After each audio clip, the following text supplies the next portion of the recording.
I was born and raised in a very small town where all the neighbors had the right to discipline you, and no one had locks on their doors, and it was just before the Second World War, and of course my dad went off to serve. My mother became a welder in the shipyard. Those of us that stayed home even, you had to learn what the Japanese airplanes looked like. And you would participate in night watches for aircraft. I graduated in 1951. In 1952, I got a letter in the mail that says, "Greetings, you've been selected by your friends and neighbors."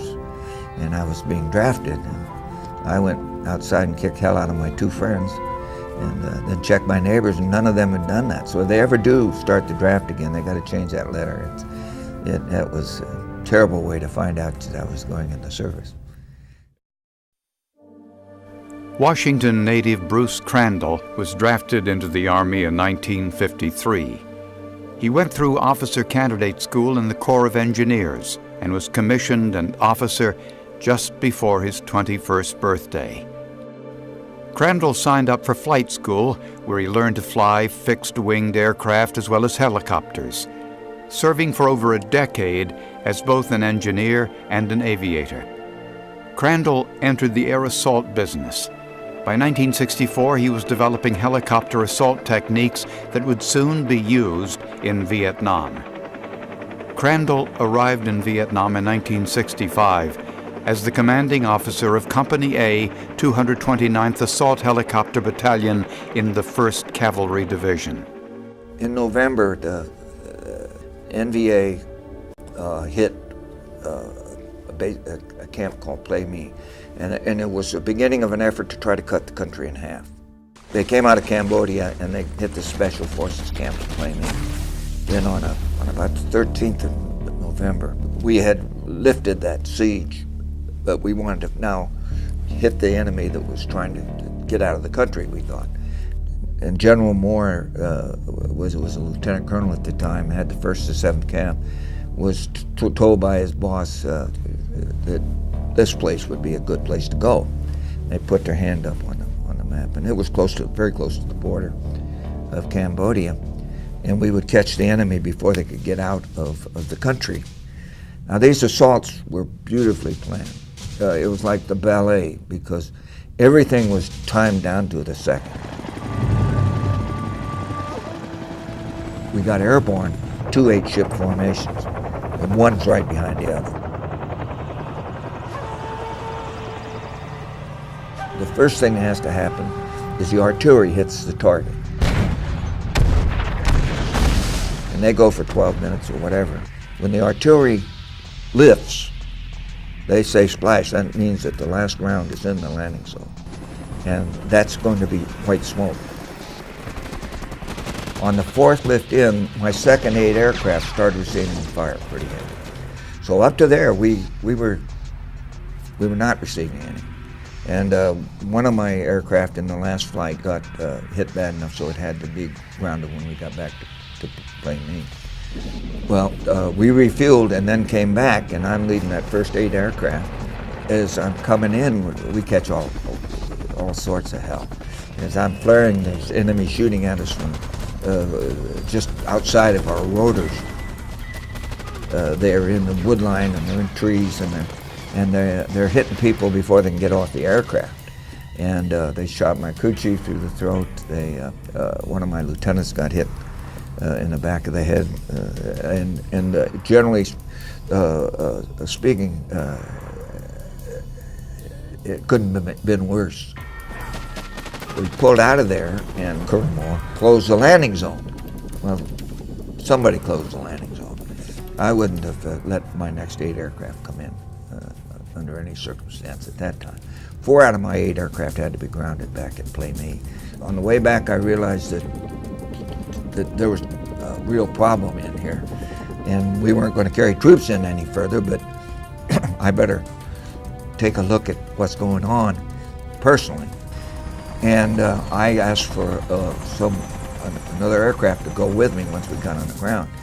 And I knew we'd go back with ammo, and I knew that with that amount of firefight going on, they would be running short because I knew what they carried in.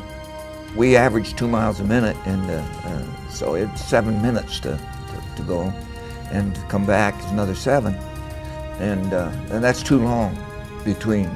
And so I decided to go to the fire base, which was Falcon, which was only 5 miles away. I had the ammunition moved. The Chinooks brought it to Firebase Falcon, and I would do the medevac to there. We go back, and I get out close to the area, and I call the commander Moore on the radio and said, I'm out there, and I said, I've got ammo. He said he needed the ammo, and I said, okay, we'll bring it in. He says, we'll cover you as much as possible. So we did come in, and as we're making the approach in, we get heavy fire. On the lift before that, when I came out, I had 3 dead and 3 wounded on my aircraft. So this time, we don't have any people, but I start carrying wounded out. And on the next lift in, I'd gone to Falcon, and I found 2 medevac aircraft were there. And I knew that those are the guys that should be carrying out the wounded, because my crew chiefs and gunners knew first aid. They're not medics. As they were loading the boxes of ammo on for the next lift, I went over to the 2 medic aircraft and said, follow me, and I had of course, I'm field grade, and they paid attention.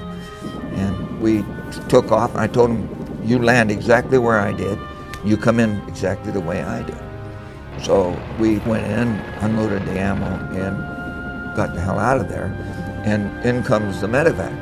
Well, they first off, they came in too high, and then the first one got on the ground, and the second one starts receiving fire, and he screams that he's been hit. The most he got out was 2 people, and they're gone. And they don't go anymore the rest of the day. And so then we came back around and started the medevac. Despite the unremitting enemy fire, Crandall continued to fly resupply and evacuation missions in and out of the landing zone until long after sundown. By the time he'd completed his 22nd flight, he and his wingmen had evacuated more than 70 wounded and helped to ensure the survival of the entire battalion. The Medal of Honor is beyond description for a military life. And it was a fantastic experience. The president is so down to earth. I wore my hat during the ceremony because I thought it was the thing to do. And one of the generals in the office there said that he didn't think I ought to do it. And I says, General, not to be, I'm going to wear it. But you got to remember where this president comes from. And he wears Stetsons. And I think he'll love it. And the first cav is at Fort Hood, and the president knows that. So he's going to like that. And he did.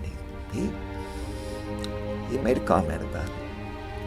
I've talked to a lot of young people, and when I'm talking to them about heroism and about the medal and about service in the country, I try to bring it down to their level so they understand that even if they're not going into the military, they still have some responsibility for service, responsibility for the country, responsibility to be good citizens, responsibility to help where there's help needed in the community. And I think that the military brotherhood and looking out for each other is shared in the civilian sector. A fireman who sees another fireman going into a building will go with him, whether they're in the same department or not. And they'll help each other, and the police will do the same thing. So there's a lot of that kind of thing. There's a relationship that you just can't explain. But everybody who's ever been in that situation knows what it is.